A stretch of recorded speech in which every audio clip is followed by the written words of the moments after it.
এক চশমে জাদান গাফেলাগা শাহ নবাসী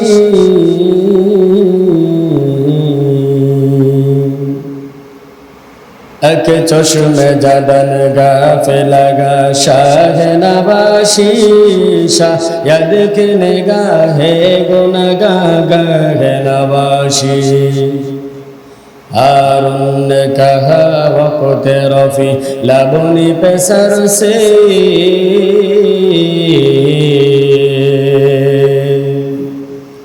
हारून ने कहा वक़्त रफ़ी लबनी पे सर से जाएगा कभी तू भी उसी राह गुजर से बोलो बोलो को दिया नाला ओ फरवाना को चलो ना बोलो बोलो को दिया नाला ओ फरवाना को चलो ना वमा हमको दिया सबसे जो मुश्किल नजर आया वमा हमको दिया सबसे जो मुश्किल नजर आया